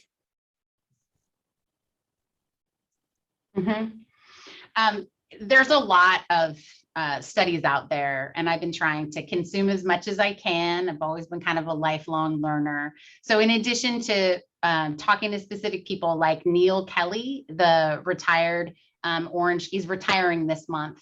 These were Orange County, been the Orange County registrar for decades, and is really thought of as an expert in all those things. So I've been talking to Neil. Debbie Cooper was generous with her time in terms of, because she did such a great job when she applied, identifying what her goals were for 2020 to 2022. And I wanted to check with her about how what they've done specifically on security and other matters. She was really generous with her time. But in addition, there's the MIT Election Data and Science Lab that has put out some studies to really take a look at. And there's a number of different, national think tanks. And that's the one that just comes to mind in terms of answering this question.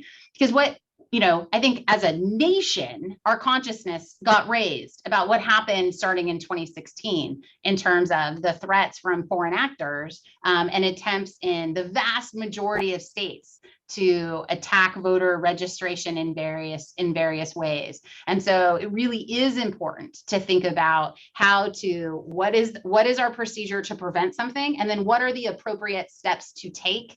I listened to the same town hall that Vicki referenced that Congressman DeSaulnier did with the current clerk recorder and her team to talk about what they're doing to protect, and then what the steps they take to work with that FBI. Okay, since we didn't really judge. I thought I heard you say time, Brody. I was trying to be respectful. Since we didn't give you very much time in the very beginning, for your ending remarks, why don't we give you 3 minutes each? And does that sound good? Okay, well, I'll start with Vicki. Thank you. Sure.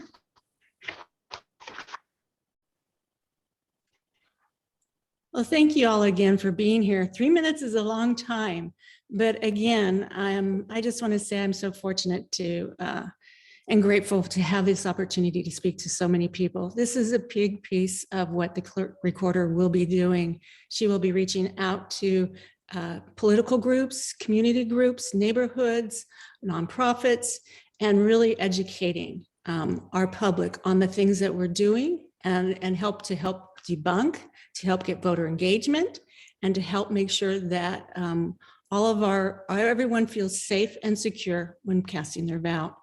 And I am so fortunate that I was encouraged to run by this office by former County Clerk Steve Ware, As many of you may be aware that Steve is the gold standard for county clerks. I'm endorsed by a lot of other political people, but I've really tried and focused on being impartial, fair, and transparent. I am endorsed by Senator Bill Dodd. So I'm very pleased to have all of them, and especially Steve's, because Steve modernized the office and he put integrity, impartiality, and fairness above everything else. I feel that I am a very strong defender of our democracy, our elections, our voting rights, and access to that. Again, I'm fair, impartial, and will continue to hold this office to the highest standards of integrity, fairness, and transparency.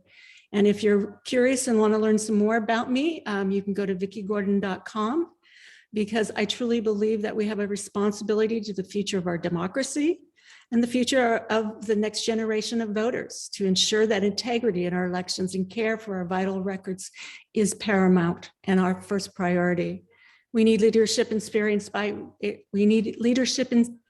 by real experience on the ground, in our community, in today's ever-changing economy.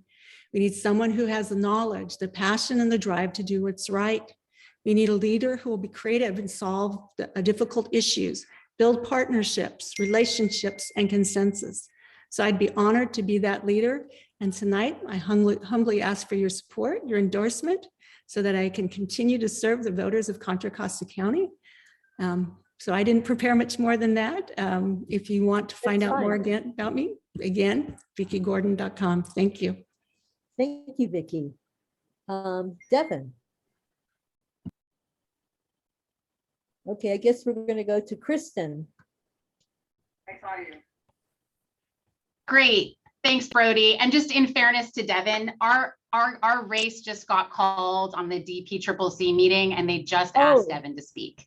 So at the same moment that you called him. So I just, in fairness, he didn't leave. It's not that he's not listening. Okay, well, okay, and thank so, you. Yeah. Okay. So hopefully he'll maybe do the same courtesy for me if I get called. But anyway, so it's great to be with you. It's terrific to have this opportunity. I am a Contra Costa native. I have strong background in policy and elections experience in terms of election monitoring and training lawyers on how to do election monitoring. I have the endorsement of many different folks from across all different corners of the county. I'm proud to be endorsed by Assemblymember Rebecca Bauer-Cahan, and also on the other side of the county, council member and former mayor Merle Craft of Pittsburgh. I'm also proud as a former congressional page and intern for him. I did get the endorsement this week of former Congressman George Miller, and who obviously has a lot of deep experience in the county, and dozens of other people who've been validating my experience here in Contra Costa, in my work at the East Bay Leadership Council, my leadership on the Alcalanes Union High School District Governing Board, where I got reelected in a pandemic at a time that was difficult for schools. I was grateful for those 37,000 votes. I'm diligent in my service, Kristin, and have been very interested in this office for some time. I Kristin, referenced my preparation. Kristin, they called you. Okay, thank you, Vicki. Okay. See, we're looking out for each other. Okay, I asked for your Kristin. Absolutely. Thank you, Kristin. For those of you who don't understand, they're having a Democratic Party of Contra Costa County endorsement meeting tonight. And there's a consent calendar and for each of the elections. But if someone, and so it should have been just, fine, but if it's been pulled, then our candidates need to go to the other meeting and defend themselves and let people know why they should be voting for them. Devin, are you back? I'm back, Madam President. I'm so sorry for my, I feel like I'm being late, but I just have two computers in front of me tonight. So I apologize. No, we heard that it was pulled. Is that correct? Yes, I just want to go speak and now I'm back with you. Can I, would you give me the grace of 3 minutes? Sure, of course. Thank you so much. As I mentioned before, San Ramon Valley Democrats, we are at a pivotal moment in our nation's history. The soul of our democracy is at stake, but it's not just that. The real lives of people and their connection to local government is at stake. We have a choice right now. We can continue on with our day-to-day and our status quo. And some of us may benefit from that. Others may not. or we can elect for the first time in our history, an elected clerk recorder that's gone against other candidates and has a vision for the next 10 or 20 years for voter engagement, transformative civic education, fiscal budgeting and stewardship, and building a more sustainable office. My name is Devon T Murphy, and I'm the Mayor Pro Tem of the City of Pinole. I'm the first Black, the youngest, and the first gay Mayor Pro Tem in the city's history. But I want to be your next clerk recorder because I know that I do the work. I've been doing this work around voter education and outreach before I was even able to vote. I now lead a team of strategists that help government clients as well as nonprofits register voters, educate people about social safety net needs, and continue scaling what they build from small to large. This is not new work to me. This is work that I've been doing all of my life. But I need you. I need you to build this with me. I need you to build this campaign. But after we win this, I need you to continue to build the clerk recorder's office into one of the most empathetic, one of the most data-driven, one of the most secure, one of the most accessible offices, not only in the state of California, but in the United States of America. I believe in Contra Costa County so much, and it's because folks like me who came before me, my own mother and father came to this county and said they wanted to set their roots here. They knew that the future of Contra Costa is not just what California is, it's what the nation is. I firmly believe that. I firmly believe that we have the opportunity to be the best, the gold standard, but I need you with me. When we talk about outreach, when we talk about connection to communities, I've done the work. I'm here asking you for your support because this is how we build. It's a partnership, it's collaboration, and it's forward thinking, visioning that we have to do. I'm going to leave you on this note. What we do today, what we do this election by June 7th, will have a huge, huge impact on the next 20 years. And again, as someone who is representing so many communities that we talk about, we want to lead, we want to connect to, I not only have the experience, I not only have the qualifications, I also have the absolute vision to bring in those communities that we all need to succeed and ensure the future, again, not just of our own respective cities, not just of our county, but making sure our county is the future of America. I ask that you trust me, and I ask that you visit www.devontmurphy.com, look up my endorsements, look up those who have said and vouched for my experience.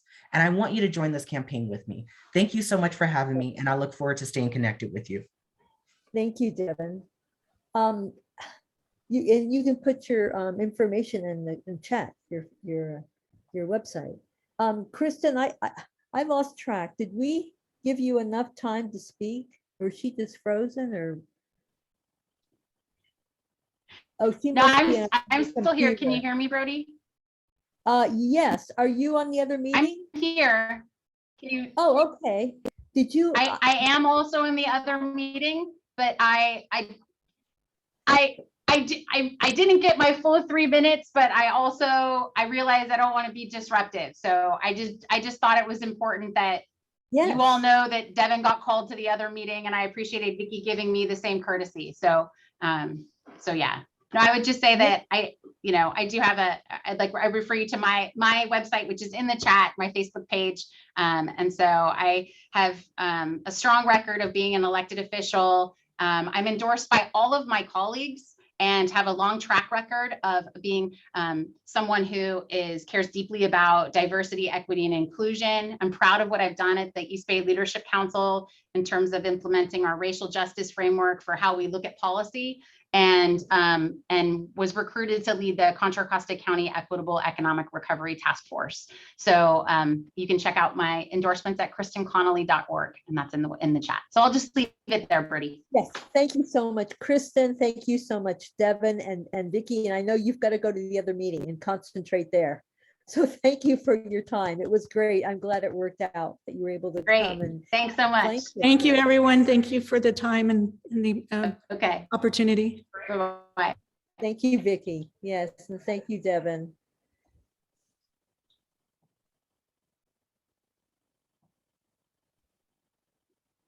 let's see. Never, we're going to have you not join us so that we can have our endorsement meeting now. There we go. Oh, he's into the waiting room. Okay. Alrighty. I just put him in the waiting room. Oh, I see. Oh, I see. Thank you. Okay. Let me go back to okay, I would like to start an endorsement process. I hope we have enough members that can vote tonight. If you're a voting member, if you've paid your dues. And so the first endorsement I thought we'd like to consider is, well, let me say that last spring we endorsed Dinah Beckton for district attorney. We've already endorsed Dinah. We did it last spring and we contributed $500 to her her campaign. So let's see. Let me find where I am. I would like to propose that we not only endorse Ben Therriault for sheriff, but that we will we will contribute $500 to his campaign. Do I hear a second? Second. Okay, we're going to go to voting now. If in order to vote, does everyone know how to go down to reactions and mark your little and click your little green arrow? And I just want to confirm, Brody, that this is for people that are members, correct? Yes, yes. Okay, and if you're a member, you have a little asterisk in front of your name. Or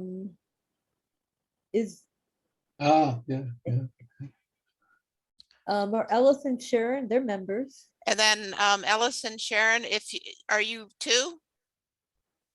Yes. Okay. Oh, I can't hear you, Sharon. You're muted.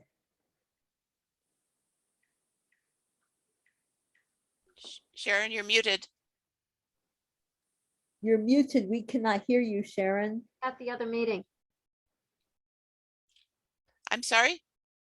Ellis is at the other meeting. Okay. All right. So it's just you? Okay. Oh, he wouldn't be voting. Would he be voting yes? You think? Yes. Okay. So that's 2 votes.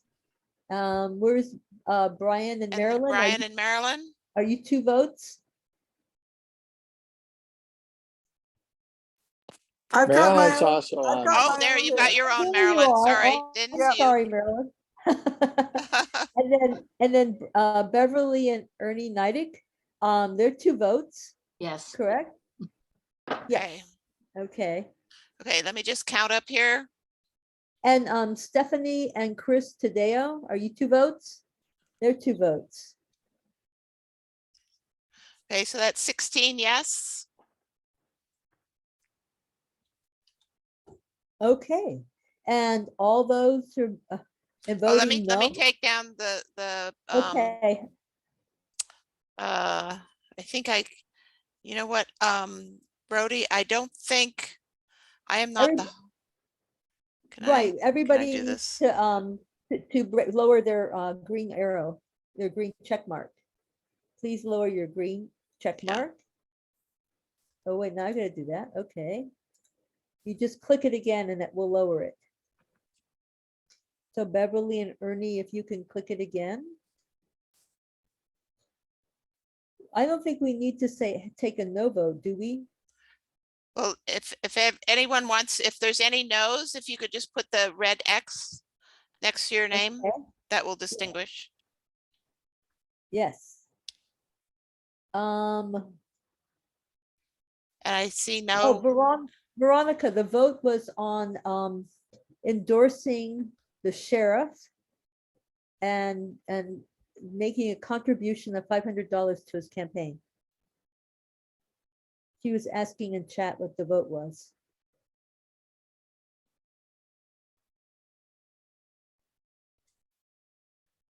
If you vote yes, Veronica, if you can put in chat that you're voting yes.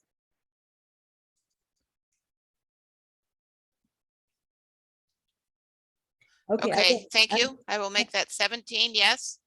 And I have Okay, I don't see- no's, no no's. Yes, no to 0. Okay, thank you. Then, okay, let me get to my Word document here.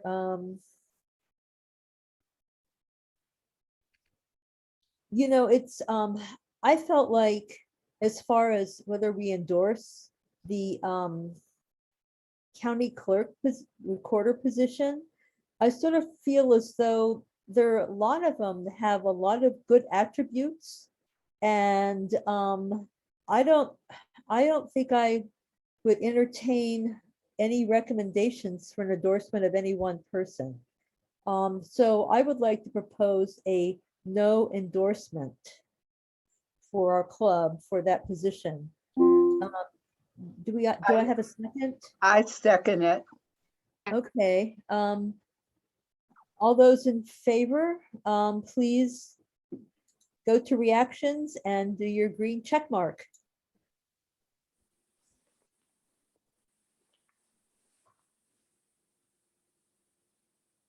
They all seem good. It's too bad that there's not one that we can just endorse.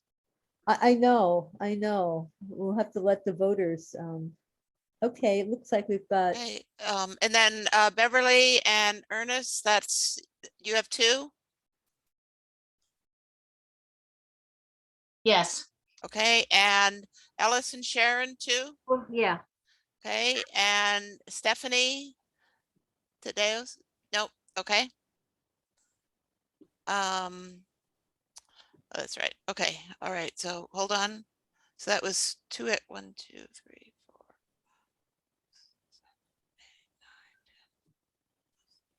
That's 15.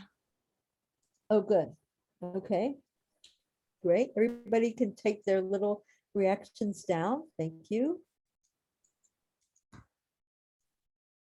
And then all those who are opposed to having no endorsement, please use a red check mark. Looks like. I have 3. Okay. Oh, I'm not seeing everybody then. Well, Oh, Shirley. It was Shirley. Yes. Okay. Yes. Okay. Okay. 3. But that still passes. Okay. Let me see what else we have here. At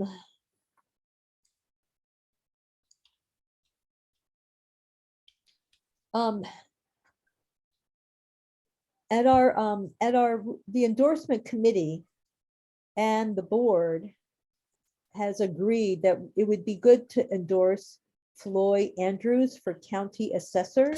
We haven't been able, the club has not been able to hear Floyd Andrews speak. She's running against Gus Kramer. Anyone, who is that? Does anyone have any strong feelings about waiting till we hear Floyd Andrews speak? Or are they willing to endorse her? Can you speak up if you would not, if you prefer that we wait? Oh, the devil would be better than Gus Kramer. Yes. Gus Kramer has been recognized for doing a good job, but he has done some, he's been there's been sexual harassment things against him in the past. So. I thought that there was more, not that I remember it though. Yeah, okay, so I don't see anybody. Okay, so then let's have a vote. All those in favor of endorsing Floyd Andrews for assessor, county assessor. Oh. Raise your green check mark. I'm sorry, I usually say raise your hand. So.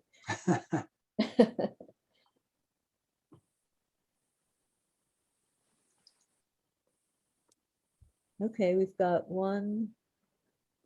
Sharon is probably 2. Okay. Okay, 1, 2, 3, 4, 5, 6, 7, 8. We only have 8 people. Yeah, I hate to do it without knowing a thing about her. Okay, okay, we can, that's what I was asking. If you think we should wait, we can wait and probably and have her next time. We might have to, okay, we'll lower that one doesn't go through. And then likewise for Sally Lieber. I don't know if you remember, I don't know, I knew Sally Lieber because she used to be an assembly person. For many years, she was great. The endorsement committee interviewed her. She's wonderful. But again, is there anyone would rather wait till she speaks to our club before we do it? Okay, I see some shaking heads. Yes. Okay. All right, we'll wait on that one too. Okay. I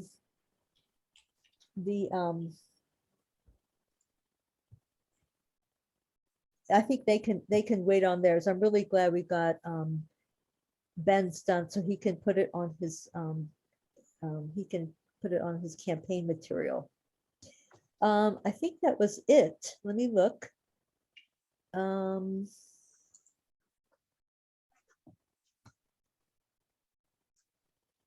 Yes. Thank you for your time and your votes. I'm not really sure when we're going to have Floyd Andrews and Sally Lieber speak. We might be able to do it at the very beginning before we start a meeting because we're going to have Congressman Ro speak next month. Yes, I know. We've been wanting to have, people have been asking me to have Congressman Roy Khanna speak, and he has a book out, and the name of the book is Dignity in a Digital Age, Making Tech Work for Us. And hopefully you might want to go to Rakestraw Bookstore in Danville to buy a copy and not buy it on Amazon. We like to support our local bookstore. At Rakestraw, Michael Barnard had, as soon as he got out of college, he bought this bookstore. And it's just been wonderful because we all try to, it's wonderful to have a local bookstore that's so good. So anyway, so I'm not sure how we're going to do that. Maybe we might have to have Ro Khanna first, and then we could have them speak after Ro Khanna. That might be how we do it. So anyway, thank you for joining me tonight. I hope you enjoyed this process. We usually have some kind of professor speaking from UC Berkeley, but tonight was different. But I think it was really useful to hear Ben. So does anyone have any other suggestions? Let me just tell you about a few things that are going on.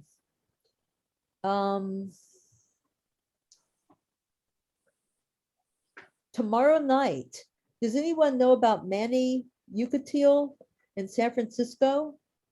He has a little place down there, and he is having Adam Schiff come speak for free.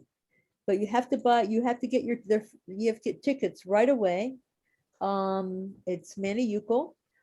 He also, let's see, there's anybody's interested in running for school board member, there's a school board boot camp on Saturday on March 26th from 9 o'clock to noon. It's a Zoom meeting, and it's put on by the Children's Caucus of the California Democratic Party about teaching you about how to run for school board member.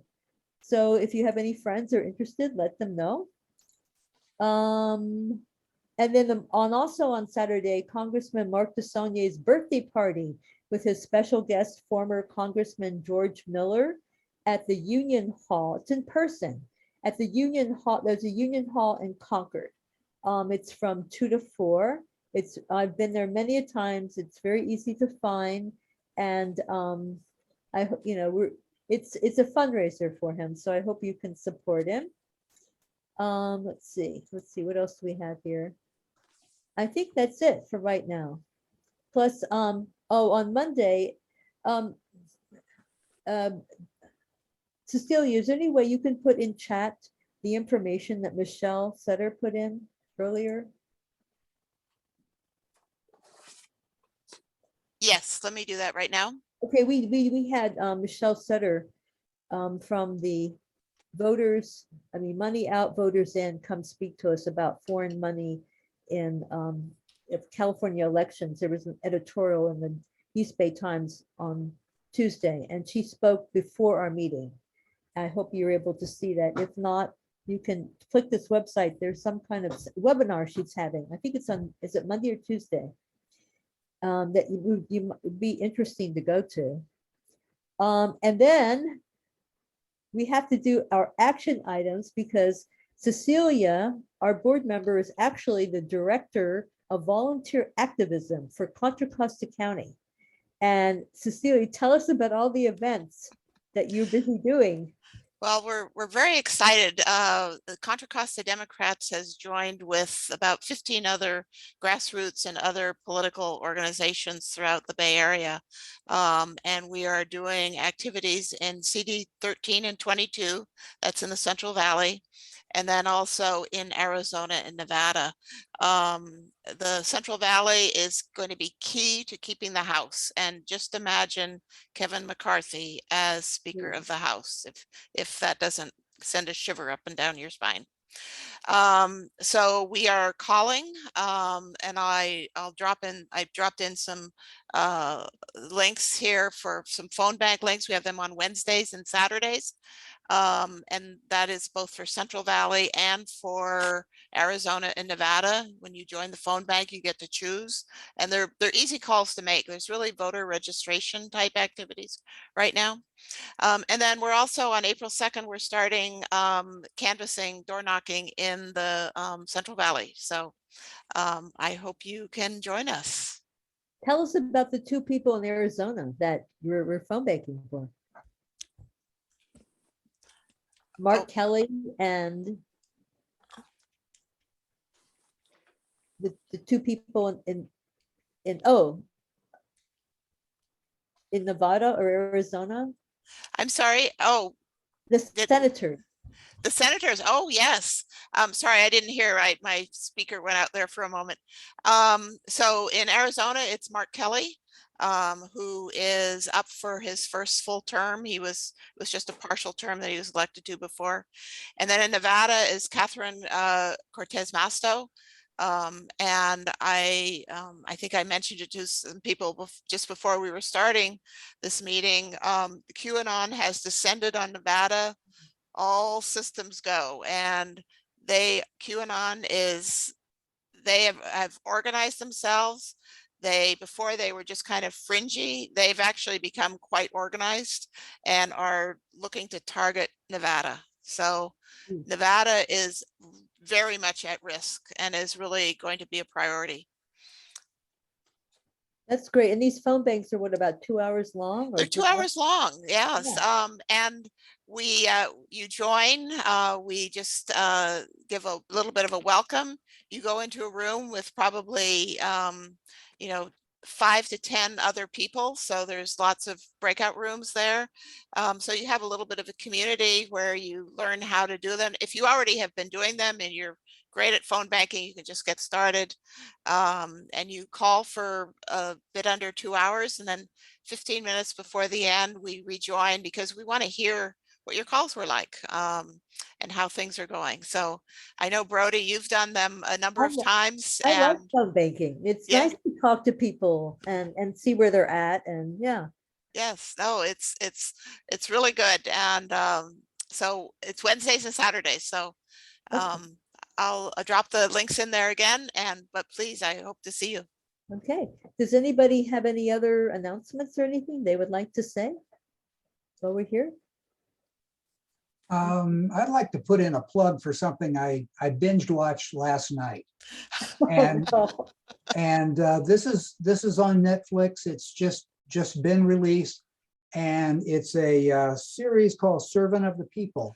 And it's Volodymyr Zelensky, and it's a series that he did, I don't know, 5 or 6 years ago maybe, and it's one of these things where a common man becomes the leader of Ukraine, and it's like, life imitating art. And the thing is that you see Ukraine as being a modern European country, and you compare that to what you see on TV about the devastation. I mean, it really is heartbreaking. So, and I'm not gonna watch all 18 episodes, I think, but just to see that and to contrast it with what's happening it's just incredible. Oh, so that's the one, it's about Zelensky then. Oh, he's the star. Okay, yes. And you see him as the president of Ukraine in the second and third episodes. Is it based on real life or? No. This was a comedy. It's one of these feel-good things about a common man becoming president. Oh, right, exactly. Okay. And and I'm not recommending that the series is wonderful. I don't, but you can't watch it without comparing it to current events. Oh, and I think even if I'm not going to watch it all, I think, but I'll watch a couple more episodes.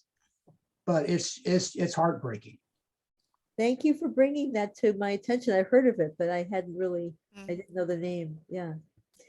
Well, anyway, thank you so much for joining us tonight. Oh my goodness, it's 9 o'clock. So it's time for everyone to go back to have a happy evening. Thank you so much. And I hope is there anyone here that, thank you, Joanne. Is there anyone here that needs to get on the SRVDC mailing list that's not already there?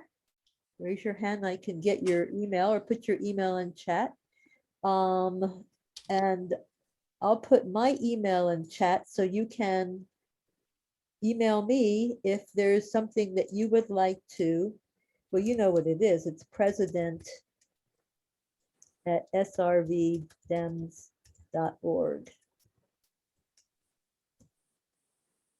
And I just got that confirmation about Rokana today, so I'm really happy and I look forward to that. So thank you, everyone. I appreciate your time. Okay, thanks. Bye-bye. Have a good night. Bye-bye.